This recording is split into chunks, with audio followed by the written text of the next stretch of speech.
programs and a rural development strategy is our second challenge. Thirdly, sustaining high levels of public and private investment and raising our savings levels. Fourth, improving the performance and effectiveness of the state, especially the provision of quality education and training at all levels.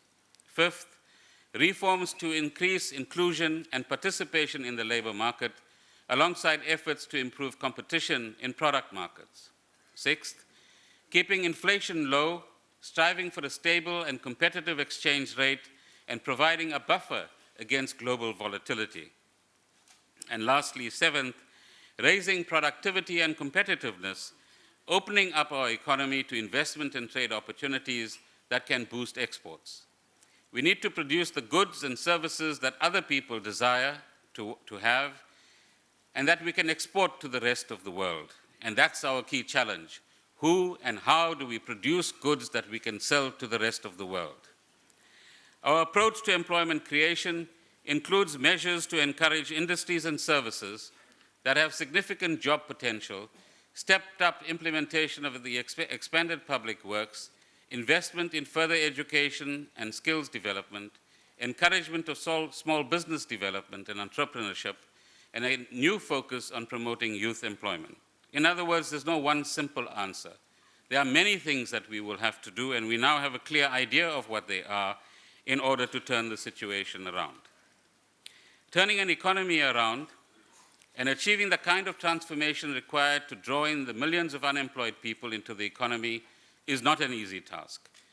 And we must be honest with our people about that. It will not happen tomorrow morning. It will take time and forward-looking policies that are effectively implemented. But we will start today. It will take hard work. We must have the courage to make difficult choices about investment priorities, industrial policy options, spending priorities, technology alternatives, and trade strategies. Mr. Speaker, we operate in a global village, where our fortunes are partly dependent on how well we are able to leverage off the global economy. Other countries are not standing still. Brazil, India, China, and a host of other middle-income countries are actively taking steps to improve their competitiveness and raise their skills level. They are investing in infrastructure and attempting to remove obstacles to growth and employment. The determination that we need to develop collectively is that South Africa will not be left behind.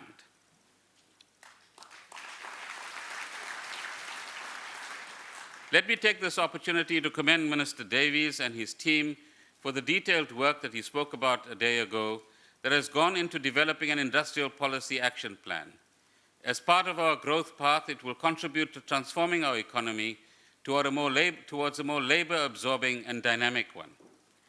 Climate change and concerns over global energy supply present both challenges and opportunities for South Africa.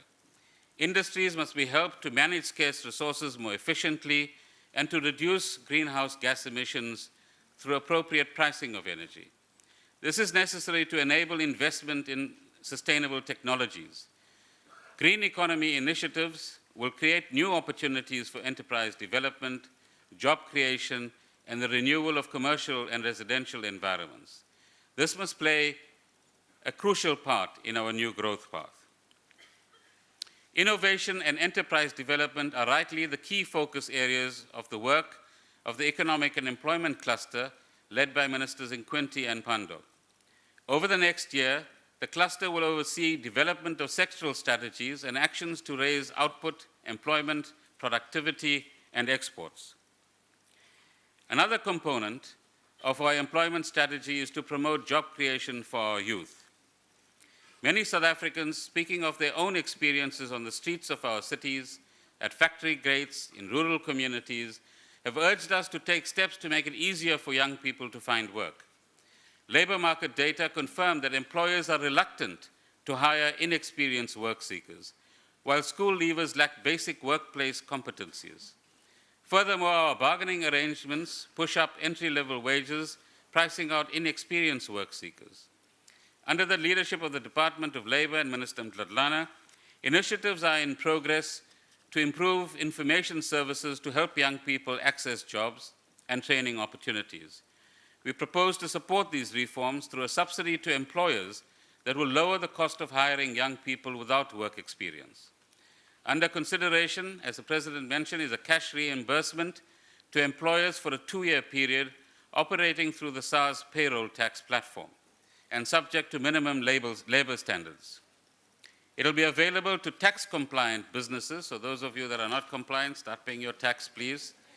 You see, the taxman's habits don't get lost easily. Non-governmental organizations and municipalities will also qualify for this.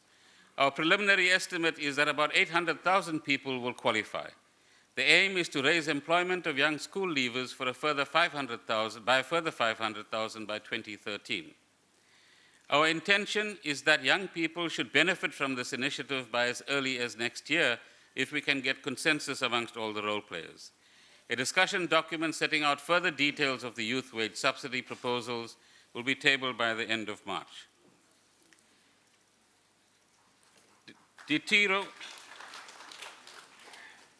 Oh, you need to get a little bit more energized than that.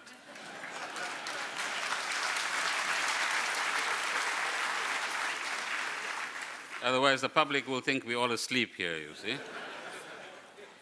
Ditiro Gobasha, jobs for young people. Mr. Speaker, monetary and exchange rate, you've got a promotion, Mr. Speaker. Monetary and exchange rate considerations are also important elements both in adapting to global developments and in creating an environment supportive of growth and employment creation.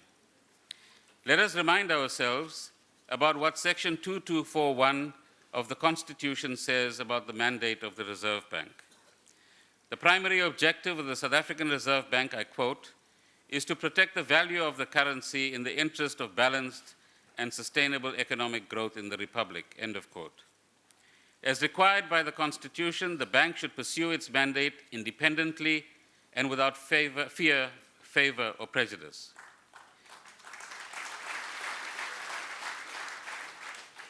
So, Governor, please note, everybody agrees.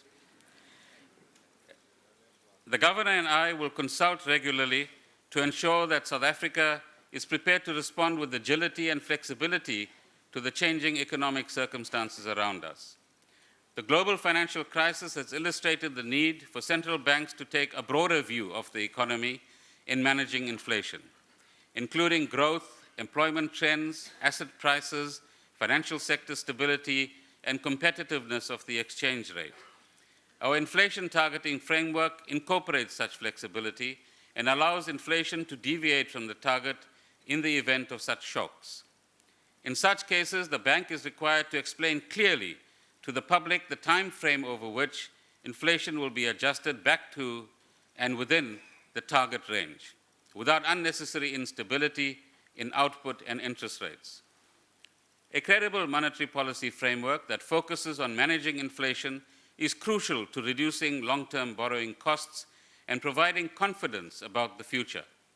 These are necessary to stimulate investment, employment, and competitiveness, particularly among exporters and import-competing industries. At present, our level of inflation is higher than that of our trading partners, which lowers our competitiveness. Low and stable inflation is also essential to protect the living standards of workers and the poor. Mr. Speaker, I wish to confirm that the Reserve Bank will continue to pursue a target of CPI inflation of 3 to 6%.